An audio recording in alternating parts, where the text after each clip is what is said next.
Hello, everybody. What's up, change agents? Welcome to the Change the World Show. Joseph Aaron here, and we are on day 5 of our Rich and Influential series. And we're looking at the Parable of the Talents, which I have a book coming out about this, more about that later. And here's the deal I want to help you today. And today we're going to take it from all these ideas that were clearly there in the Parable of the Talents all the way down to the ground, like where feet touch the ground. The best way to express this is I had a very influential and powerful entrepreneur who I respect a lot. And I was sharing a mastermind with him, and I won't share his name. I was sharing a mastermind with him, and I shared the vision of change the world, like bringing together people who feel called by God to make a difference to actually make the difference. Because so many people, as I shared earlier this week, they know they want to make a difference, but they don't know what to do, right? And so I was sharing this vision and I talked about changing the world. And he said something that fascinated me and continues to boggle my mind. But he was a very faith-filled person, very passionate. He's a leader. He's a known leader. And when I said change the world, he scoffed at me. He literally went, "Psst. Like, who do you think you are? You can't change the world. Like you can't change the world. Like it's not like no. I've met so many people like change the world. Like forget about it. Like it's just whatever." And it challenged me a little bit because it made me think like, isn't this what God is calling us to do? Doesn't God want us to make the world better? Isn't this what it looks like to establish the kingdom of God in the world? I was very surprised by the response, so I had to go check myself. Maybe I'm wrong. Maybe I'm thinking about this incorrectly. Maybe I'm not supposed to be trying to make a difference. Maybe like that's not what and so and usually when I need a guide for what I need to do and how I need to live my life, one of my favorite places to go is of course the stories of the New Testament, but specifically the story of the book of Acts. It's called Acts because it's God's people at work in the world in the early church and how it started. And I found myself remembering there was a place, and in Acts chapter 17 and verse 6, people talking about those who follow Jesus, talking about them. This is what the people outside, these are not Christians talking, these are people who are not Christians talking. What they said is they said this. They said, "These who have turned their world upside down have come here also." Turn their world upside. They changed the world. The world used to look one way, now it looks a different way. It used to be one thing, now it's a different thing. And so they changed the world. And that is the pattern. That is the pattern of people who believe that God has called you and empowered you and filled you with his spirit so that you would be a change agent in culture as a representative of the king and his kingdom. Now, that all sounds real good and preachy and churchy and all that kind of stuff. And that's usually where it's left. It's left up here like, okay, cool. Who do you know who's actually changed the world or whatever? I'm not saying I'm going to change the world, although that's the goal. I'm saying there is a system in place that I can be a part of that would cause the world to change. And when I think about what, and I'm not trying to throw stones, but when I think about what the church says to do this in general, the only answer, and I believe it is an answer, it changed my family's trajectory, but their only answer is invite someone to church. Like come to church on Sunday, and then you're really helping the kingdom and you're doing what you're supposed to do. And that is how you change the world. And that is a way to change the world, but inside of a specific category. What I want to share with you and talk to you about is, can we just go a little bit deeper into that? Using the parable of the talents, using some of this, like how do we actually go about changing the world? Like what does that look like? And as a matter of fact, a good friend of mine, which I'll mention his name because he helped me out a lot. His name's Josh Forty. And Josh was like, "Joe," when I was talking to him about this about a year ago, he's like, "Come on, man. Like, who's actually changed the world?" He's like, "Name some people." So I was like, Dr. Martin Luther King, Winston Churchill, right? You start naming some of these big names that have changed the world. He's like, yes, yes. He's like, but everyone can't be them. And I'm like, yes, that's right. But what does it look like to be a change agent in culture, in the world? How do I have lots of people who have come up to me and said, literally, you changed my life. And I'm grateful that I've been able to play that role. I didn't actually change their life, but I initiated something that they made decisions on so they could change their life. But nevertheless, I want to be impactful with people that way. How do we change the world? And so usually we think, send people to church. This is what church people think. I want to just draw something for you. There's this idea out there when you actually look at the world, it's like, what do you mean by the world? And if you want to make an impact in people's lives, society is made up of, well, we usually use the term society or culture, right? It's made up of certain pillars. There are certain fundamental ideas and ideologies and institutions that make the world what it is. And there's this idea out there of what's called the 7 pillars. And the 7 pillars of society are loosely things like, well, education. And I'm drawing this on a piece of paper on like an iPad for you for a second.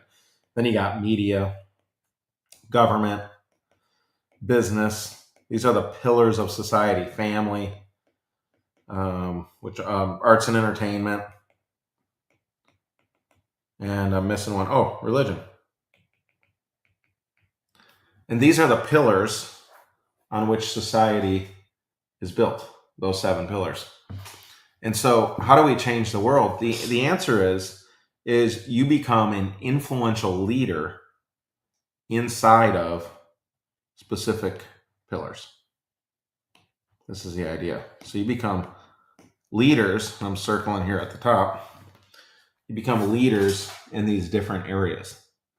And so what Change the World is designed to do is, how do we become influential leaders in the world in these given categories? In the areas of education, we should have leaders who represent principles that best help humanity. In the areas of media, we should have leaders who initiate the conversations that culture talks about and watches that best help or serve humanity and don't detract from humanity. Inside of government, right? How do we best have leaders who best help humanity? Inside of the business categories, the family category, the arts and entertainment, and yes, in religion. And most of what the church has done is tried to like do it as a church, and everything goes to the religion category. But church, in my opinion, should be more than just a worship experience. It should be a sending experience. And so it's not merely about getting as many people to the building as we can. That's good. I celebrate it. It's about sending as many people out as qualified disciples and leaders to impact and change the world as representatives of the King and his kingdom. So what does that look like in a real sense for all of you? So scale of 1 to 10, that making sense? Put it in the chat. Let me know what your thoughts are on that. That's how I think about changing the world. So how do we how do we inspire? How do we give freedom to people who feel called to become leaders in their spaces so that they can be representatives of the King and his kingdom and espouse King and kingdom style ideas that help the world as leaders, in thought leaders and actual leaders of the institutions, movements, businesses, etc., that serve so many people. That's the idea. That's who you need to be and become if you're going to be a change agent. You're a leader in your space. So what does this look like? And I'm doing it in the media and business space. And so I'm going to share with you what it looks like in the media business space. So there's a company that is the fastest company ever to $1 billion valuation, at least when they did it. And this was in the mid 2000s. I think it was post 2018, 2019 is when they did it first. And this company, I'm actually going to put it here in the chat for you so you all can see it. Create a new one here. Create a banner. There we go. This company was called Thrasio. Okay. And Thrasio, there it is right there. That company right there, it was one of the fastest companies to $1 billion valuation when it did it, of all time ever. They did it in like less than 18 months. Okay. What did they do? Well, they had a unique method. Guys, this is the business entrepreneur movement stuff, okay? So if you want to do something significant, that's what I'm talking about right now. If you have small dreams, small expectations, you're going to hate this, right? So whatever, you're going to feel like this is out of reach. But this is what I'm building in my company, Multiply Inc., and what I'm inviting change agents to watch me do and or participate in and or build their own version of, to help grow their impact. And by the way, when you do that, your influence will grow and your wealth will grow. like if it's business oriented, or at least your access to wealth will grow for your nonprofit, as an example, which is what I didn't have and why I went homeless multiple times. Okay, so here's what we're building. What Thrasio did is they said, they were really good in the business section at helping companies who had Amazon FBA, fulfilled by Amazon FBA businesses. They were really good at growing them. And so because they had that skill set, remember the parable of the talents? He gave to each according to their ability. Okay, so they had the ability to grow an Amazon FBA business. So their decision was, I could either provide this as a service, or I could find companies, acquire them, and blow up my own companies using my skill set. Those are their options. Most people create an agency and then they say, okay, I'm going to go serve this clientele. They serve that clientele and like, cool. They make a bunch of money in fees, maybe rev share, sometimes not. And that's as far as it goes. Thrasio decided, nope, I'm going to use my skill set only on companies I own. So what they did is they've got this little skill set, and their skill set is the ability to multiply. And so that's why the name of our company is Multiply Inc. So the skill set is the ability to multiply a specific kind of FBA business. So what they did is they went and talked to little mom and pop, small Amazon FBA businesses, and I'm just drawing, and they said, hey, I would love to buy your company. And so maybe the company did $1 million a year, and so they buy it for $2.5 or $3 million a year. And they're like, this is awesome. Thank you so much. Now, some of you right now, immediately when I say, they're like, I can't buy a company because I don't have the money. Well, they also structured creative deals that were buy-ins over time, like lots of businesses. There's lots of ways to do this, right? Your assumption that you can't do it is part of the issue. But this is what Thrasio did, okay? They had a method, and then instead of taking clients, they just acquired everyone. And so they bought this company for $3 million. They bought this company for $3 million. They bought this company for $3 million. They bought this company for $3 million. Say they buy 4. They were all doing $1 million a year before that ish, but then they double because they're good at what they do. And so now these companies are spitting out 2, 4, 6, 8 million instead of 4 million because of the work that they do. Well, they just kept doing this company after company and kept buying little Amazon mom and pop FBA businesses. All the big players in Wall Street and stuff like that was laughing at them like, oh, look at these little cute little baby businesses you're buying. Oh, isn't that nice? You know, we're over here buying, $50 million businesses or $80 million businesses. That's where the real money's made, right? But Thrasio was good at multiplying. So they got the word out. They found investors. Oh, they found investors. Remember the story? They found investors. They got the word out. They started helping these FBA businesses. The businesses who got acquired told their friends, yes, like they're really good. They actually do what they said they were going to do, et cetera, et cetera. They built something. They added value to the world. They were multiplying their money. Okay. And by doing this, what happened is Thrasio ends up buying, I believe in the first year, it was around 80 companies. Okay. They bought 80 companies, most of this with investor money or debt. And at the end of it, at the end of about 18 months, they were valued at over $1 billion. They had something crazy that a lot of companies didn't hear of, which is called profits. Everybody say profits, right? And so I saw this model and I'm like, this is fantastic. Now, I'm not good at multiplying Amazon FBA businesses, but I am really good at multiplying any business that has a media channel attached. Because media channels in general, most of their money for a lot of them is made just by views. So the number of views they get, YouTube pays them whatever number of views, and that's cool. And I had found that multiple of the clients that I had helped, if they had a big media channel, it was easy for us to add millions and millions and millions of dollars in revenue collected from an existing media channel that had reach. And we did this by, most of you know our unique method is we run online events or offline events, but primarily online events. And cool, they just monetize really easily. They're highly leveraged. People understand them. It's easy to get people to come to them. So we did online events. And it's like, so I thought about it and I'm like, well, what if I just use the same model, right? What if, we're really good at monetizing media channels. So what if we started partnering with either companies that have media or existing media channels, and we just start blowing them up? And what if we could own the underlying companies that we acquire? So I'm going to show you this. See that? Okay. We own the underlying businesses that we acquire. And so what we realize is how many of you, for example, and again, we're talking about how to be a 21st century change agent. And I started this whole thing by showing you the 7 pillars of society. I've decided to operate in the media center because I want to affect the conversation that's happening in culture. That's a way I can change the world. But in order to do that, I have to own, I can either build reach or I can buy reach. I can buy reach by buying media channels. Now, the only way I'll be able to buy media channels is if I can multiply their income, right? It has to make financial sense for investors to be willing to invest. So I'm bringing together investors to acquire media channels so we can run our specialized play and make it rain like a hurricane on the back end from the media channels. Just like Thrasio did. They didn't do it to media channels, they did it to FBA businesses, but that's who they were good at multiplying. I'm good at multiplying media. So I'm like, that's who I want to help. Okay. Is this making sense? Give me a yes or no in the chat if this is making sense. And so I'm showing you what a 21st century change agent looks like. I've picked a field that I want to impact in media and business to a degree, right? Now, what's going to happen? So what are we doing now? So think about The Rock, right? You all know Dwayne The Rock Johnson. Dwayne The Rock Johnson owns, and I'm drinking an Alani right now. Anyways, I don't drink coffee, but I do drink drinks like that sometimes. I'm drinking Alani. I love the cherry twist Alani, so good.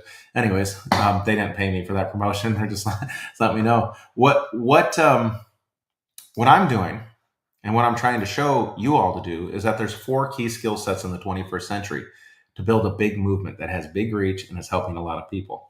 So I want to use Dwayne The Rock Johnson as an example. Now, I don't think Dwayne The Rock Johnson is helping a lot of people with his offer, but I'm showing you the framework for multiplication. So Dwayne The Rock Johnson has hundreds of millions of subscribers on his Instagram channel. And Dwayne The Rock Johnson goes, I want to make more money from my Instagram channel. I want to monetize this. I want to multiply it, right? So what's he do? Well, he's like, what does everyone in my audience, what does a large portion of my audience like? Whether you're for or against drinking, I personally don't drink. I've never drank. But Dwayne The Rock Johnson realized that a lot of people would buy tequila from him. And so they created a tequila brand. Now, quick question, is The Rock the greatest tequila maker of all time? Like, is he like, everyone knows that The Rock and tequila go together, right? And it's like, no, you wouldn't even have thought of him in tequila before. He just knew his audience would purchase that. And so he partnered with somebody who did a good job with tequila, and then he promoted that. The Rock is now valued at over $1 billion as a result of that tequila deal. That tequila company is worth 3-point-something billion right now, according to valuations, and he owns a third of it. So he's a billionaire just from that. What did he have? He had the ultimate leverage. The ultimate leverage was he had media. In today's world, attention is the new currency. Now, why am I saying this? Because I'm trying to show you how to change the world. I'm showing you how to have access to channels, to capital, to people, so that your words have weight in the world, so that you can influence the cultural conversation, so that, in the words of Jesus, you can be the salt of the earth, so that, in the words of Jesus, you can be the light of the world, so that, as what happened with the 1-talent man who turned it into 10 talents, Jesus said, well done, good and faithful servant. You've been faithful with a few things. Now I want to make you ruler over many things. You did good at multiplying money, so I'm going to give you influence and leadership. I'm going to give you charge over 10 cities. This is a principle, and the principle is the principle of multiplication. And so if you're asking in the 21st century, Joe, how do I live out what Jesus told me to do in the parable of the talents? You're looking for leverage points and skill sets that allow you to maximize your influence in the world and become a leader in the spaces that you think will help you serve the world and add value to the world. This is the calling of God on your life. I'm doing so good right now, and I didn't even get an amen because you all are just like, what is this guy talking about? I've never heard anybody talk like this. This is how you do it, right? That's why the 4 levers that I talk about pulling, it's like you got to get your messaging right so that when the world hears you, they either subscribe or raise their hand and become a lead. Messaging. You got to get your meetings right so you can send people to somewhere where they can meet to discuss purchasing your thing. Now, The Rock, as an example, I mean, his was just a sales page, right? They probably did a video there. That's the meeting, right? a lot of experts and leaders in the book space, and those of you who want to be authors and stuff like that, or you want to do your own events or things like that, yeah, you're going to do webinars, you're going to do online meetings, you're going to do in-person meetings. Think about the pastors that you follow the most, or that you think about the most. Many of them, like leaders in culture, they have books, they have media channels. Like these are leverage points in 21st century North America to become an influential leader in the world. If you want to be a person of influence, you're going to have these things. And so first is meetings, then is meetups, then I got media, and then lastly movements. What are we building to bring people to? That's the movement. What are we helping them do? So for me, with Change the World and the Change the World movement, I'm helping people build the skill sets of messaging, meetings, media, and movements, so that we can all be powerful change agents in culture. If you want to be a change agent, I just need you to put change agent in the chat so that I know. I'll reach out to you and tell you more about this. My point today, though, isn't a pitch. My point is to show you how, because I don't think anybody's answering this question. It's frustrating to no end to talk to change agents. I've talked to several of you this week, and we're like, we don't understand the connection between what we want to do. We don't have the skills sometimes to do what we want to do. We don't know which skills to get because every marketer on earth is telling us 25 different things that we need to buy in order to be successful. And it's like, so we don't know. And then worst of all, we don't know how all of the work that we're doing connects to what God is calling us to do in our lives. And we're going, God, when you show me what to do, I'm going to do it. And God is looking at you right now. And he's like, I've already told you what to do. I told you in the very first sentence I spoke to humanity. I told you in the parables. I told you in the gospels. I told you. But hearing, we heard and we didn't understand. And I'm trying to give understanding to you right now. If you want to be a change agent, if you want to be a voice for God, if you want to be a representative of the King and his kingdom, then you have to have the skill of messaging. You have to, in 21st century North America, you have to have the skill to run a meeting and lead people to a specific action. You have to have the skill of media, because that's how you're going to expand and go out further. And it's crazy. And then lastly, you actually have to have something good that people want to be a part of, a movement that people want to be a part of. Now, it may not be your movement. You may just be really passionate about serving someone else's movement. All good. By the way, I don't just help my own movement. I help other movements, right? We have orphanages that we're serving, churches that we're serving, other people that we're pouring into. I had a meeting with a missionary this past week who's going somewhere. And it's like, I want to serve these people. I want to pour into them. And in that way, by helping other people who have movements that matter, we can change the world. That's why the mission of our company is to change the world by multiplying movements that matter. And this is what I'm inviting you to do. This is what the book that's coming out is going to show you. The biblical principles and the practical application. And today's the practical application. Joe, how do I change the world? The answer is, one, you have to get really clear on who you're going to serve. Thrasio, in my $1 billion example, they decided to help Amazon FBA businesses. And guess what? They did good. Do you remember creation? God looked at what he created and said, it's good. It's good. That's your job. Create good things. Good companies, good products, good services, good movements. Like, create good things that make people's lives better. That's the call of God. Like, at a fundamental basis, that's the call of God. Some of you have specific messages that are good that need to be spread. I talked to somebody yesterday.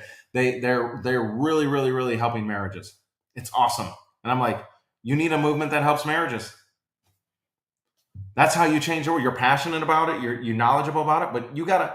He's like, oh, am I going to have to speak? And I'm like, are you going to be a messenger with a message? It's like, yeah, you should probably be able to speak well, right? Are you going to bring people together so that you can help them? You got to get good at running those meetings so that people will take action on what they're being taught and don't just sleep the whole time. Do you want to spread this? You want to get bigger? You need to learn how to grow media and attention. And lastly, are you really building a movement, or are you just trying to sell something so people give you money? And he's like, oh, I really want to like build something. I'm like, I know. You're a movement leader. You're a movement leader. How many of you right now, when I'm saying that, you know you're a movement leader? Say it to yourself. I'm a movement leader. I'm a change agent. I'm a producer. I'm a multiplier. This is what the story is about. This is how to live out the kingdom. And he does it with money. Like, he tells the story with money. Okay? Luke's gospel, Luke 19. Read it. If you missed yesterday's, go back and watch yesterday's. I broke down Luke 19. The king goes away, and he wants his servants to establish his authority and his leadership in the realm. But it says that the subjects called out to him said, we don't want you to be our king. They weren't interested in him being their king. Just like in this world is not necessarily interested in Jesus being the king. And so it's your job to represent the goodness and the truth of the king and his kingdom, and how living by his principles leads to a blessed life. Now, granted, in that you're going to have tribulation, you're going to have struggles, you're going to have problems. It ain't all pretty. It ain't all promised to be pretty. But the reality is, living life for the king is better than living life for not for the king. Can I get an amen from somebody? Right? That's the so how do I live it out? You live it out like Thrasio did. You live it out like I'm sharing with you right now. So what we're doing is I'm looking for investors who want to work with us to monetize these media channels. So we're acquiring the media channels. So I've been raising capital because we're going to buy 100 million subscribers of media, which is going to cost us somewhere in the neighborhood of 25 to 35 million. That's how much ultimately we're going to do. Now, a lot of that money I'm going to be able to reinvest from the events that we do to other media channels to then reinvest into it. Nevertheless, investors. So parable of the talents, the investor comes, he gives to each according to their ability. People are looking at me and asking the question, Joe, do you have the ability to monetize this media channel if I give you money? And their answer is, yeah. I mean, I've got lots of 7-figure events to prove it. It's like, okay, cool. But if I didn't have the ability, they won't invest in me. And the same is true for you. Do you have the ability? Do you have the skills to pay the bills? If you don't, you're not going to have access to as much capital as you need. If you do, then you'll be able to get access to the capital that you need. Jesus showed this in the parable of the talents. Now we're like finding the right channels that we want to acquire, testing them to see which ones work, right? And so we're spending money, we're putting money at risk. We're not like the one talent man. Oh no, what happens if I spend money? No, we got to spend money. And guess what? Sometimes we lose and sometimes we win. Sometimes an ad works. Sometimes the ad doesn't work. Sometimes the offer works and then the offer stops working. Like, this is the reality that a change agent and leader has to go through. But your options are either be the 5-talent man and figure out a way to make it happen, come hell or high water, good, bad, or ugly, or be the 1-talent man who hides. And my question to you, because I'm trying to help you, is which one are you? Are you the person living in fear, or are you acquiring the skills and getting after it?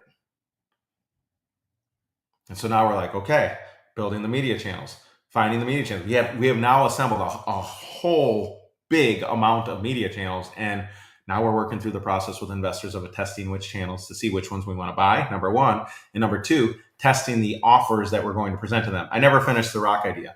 So the idea is, if we have all these media channels, we could pick an offer. We could pick a business and just drive all the traffic from 100 million subscribers of attention all to that business. Blow up like, for example, how many of you know right now that if you had 50 million followers, that you could probably make a lot more money? Yes or no?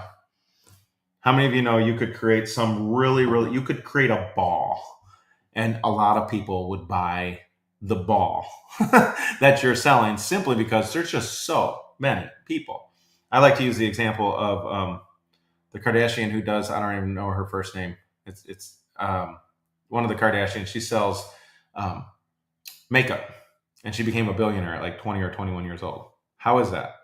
Well, because she had so many people reaching. You don't even need a high percentage of people to buy. You just need people who care about glamour, which that's their audience. And so, boom, billion-dollar company. Because she's the greatest marketer in the world? No, she had developed the skill of getting attention, right? And then had an offer, messaged that offer out on her social media, et cetera, and it sells like crazy. What's my point? Why are you letting people who do not promote the goodness that God wants you to promote to be the leaders in society? What would happen if you made the decision to become a leader in society? Now, maybe we're not talking the whole world. Maybe it's just in your city. Maybe you want to fight the education space because of all the woke propaganda that's destroying kids' lives and making them chase after evil, destructive ideologies. Well, first you got to become influential enough to win the election. So your messaging needs to get right. Your meetups need to get right to bring people together, to raise money for your election. Your media needs to get right. And so you're getting the message out and everyone knows your name and knows to vote for you and what you stand for. Your movement needs to get right. They need to love being a part of it. So they're spreading the word. You see, government. This can happen in business, right? Obviously, it can happen in family, right? This person I talked to the other day, they're fighting for better marriages. He's got to get his messaging right. He's got to get his meetings right so he helps people. He's got to get the media right so he can expand the word. He's got to get the movement right so everybody's telling. Are you seeing it? Like, this is the parable of the talents. This is Jesus's first command. Be fruitful, multiply, fill the earth, conquer it, subdue it, overcome it. That's my invitation to you as a change agent. No one's talking back to me in the chat right now, so I'm not sure even how you guys are feeling about this. But it really doesn't matter. It's true no matter how you feel about it. This is the invitation for you. So if you want to be a change agent, if you want to get your messaging right, you want to get your meetings right, you want to get your media right, and you want to build movements, or at least help other people build movements, even if it's not you, getting the skills to help movements they lead, your church, an orphanage you care about, a ministry you care about, a nonprofit that's doing good things you care about. Like, these are the skill sets that allow you to multiply. Somebody says, I'm here, you are right. But you got to get the skills. You got to get the skills. And that's why we created Creator School, to help the people in startup phase. We got other people in Multiply Mastermind. Those people, they're already running, multiple 7 figures and building movements and growing media channels and acquiring deals and all the things, right? And you'll get there if you want to. But you got to get the skills. Because, again, in the story, he gave to each according to their ability. And even in Luke's version, when he gives each of them 1 minus, they have to multiply, and their influence is based on how good of a job they do at multiplying. So this is the core skill. This is the key skill that I'm inviting you to get good at. And if you want help, just type change agent in the chat, and I'm here to help you. Love y'all. Hey, Joshua's in the house. Coral's in the house. Good to see you all. If you all have questions about this, I'm sure you do. It's a weird idea. Feel free to put them in the comments. I'll be responding back in the comments and stuff like that. But it's a new world. It's a new opportunity. Think about this in closing. We have the capacity today, unlike ever before, when the Apostle Paul wrote the epistles. I mean, to get it to 1 million people was just unbelievably, insanely difficult. It was a sheet of papyrus. Okay. Today, you can post a video now, and by the end of the day, have 500,000 people who've seen it. It's unbelievable, your potential for impact. And one day, I'm not trying to be hard on you, I'm just trying to challenge you. One day, we're all going to get to heaven. Well, those of you who already are. We're all going to get to heaven. And I'm going to have to look the Apostle Paul in the eyes. And he's going to say, man, you had the internet? You had social media? You had AI? What did you do to impact the world? How did you initiate and affect change? And I'm afraid a lot of Christians are going to have to say, I was afraid. Or, I didn't know what to do. I feel like the Apostle Paul would be like, well, were there other people doing stuff that you could kind of model? I do not want to have that conversation. I do not want to have that conversation with the Apostle Paul. I don't want to have that conversation with Peter, who was hung upside down. When it's finally done, I want the Lord to look at me and say, well done, good and faithful servant. You've been faithful with few things. I want to entrust you with more. Here, take charge over this. And that's my prayer for you. Lord, in Jesus' name, I pray for everyone who's been a part of this little mini-series that we've done this week. I've been riffing a little bit as I'm sharing what I'm doing in my book and what we're writing about. But Lord, I pray for every listener that they would become who you're calling them to become, that they would operate in the identity of a change agent, that they would recognize, God, the possibilities and potential that are in front of all of us in a 21st century world, and not be fearful of money, not be fearful of influence, but to trust your word and to understand your word and to be wise as a serpent and harmless as a dove, so that we could impact culture and make the world better for your glory and in your name, in Jesus' name. Amen. All right, y'all. If you have any questions, put them in here. If you want me to reach out to you, talk to you about being a founding member of Change Agent of Creator School, just put Change Agent in the chat and I'll reach out. But love you all. Enjoyed this week. We'll do a new series next week. And I hope you enjoyed it. Thanks so much. God bless.